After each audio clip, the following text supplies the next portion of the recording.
ప్రభుత్వ నిర్ణయం మీకు ఇప్పుడు ప్రత్యేకంగా చెప్పదలుచుకున్నది ఏంటంటే ప్రభుత్వ నిర్ణయం 2 లక్షల వరకు ఉన్నటువంటి రుణమాఫీ 2 లక్షల పైన లేదు. ఇన్నరా ఏమంటుండో ఇంకా మస్తుగానే అన్నాడు మొత్తం ముచ్చటి నుండి.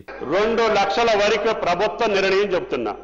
2 లక్షలకి వరకు కుటుంబానికి 2 లక్షల లోపు ఉన్నటువంటి కుటుంబాలు 25 లక్షలు మా దగ్గరికి చేరినాయి అధ్యక్ష. వాటికి మించి వల్లే 20,616 కోట్లు జమ చేయటం జరిగిందని చెప్పి గౌరవ సభ్యులకు సవినీయంగా మనం చేస్తున్నా. వ్యవసాయ మంత్రి తుమ్మల సారు ఎందుకు సారు మరి మొదట్లో 2 లక్షల మీదికి రుణాలున్న అన్నదాతలకు విడతల వారీగా చేస్తామని లేని ఆశ పెట్టి ఇన్ని దినాలు చెప్పులు అరిగేటట్టు ఆఫీసుల చుట్టూ బ్యాంకుల చుట్టూ దింపిర్రు. ఇదే ముచ్చట మొదలే అంటే అన్నదాతలు కూడా ఇంకేమన్నా పని చూసుకునేటోళ్ళు కదా చేసుకునేటోళ్ళు కదా. ఎప్పుడు రుణమాఫీ అవుతుందో అని మీ చేయి సర్కారు మాటలు నమ్మి పిట్టకు పెట్టుకొని ఎదురు చూసినట్టు ఎదురు చూసుకుంటా కూసునేటోళ్ళు కాదు కదా.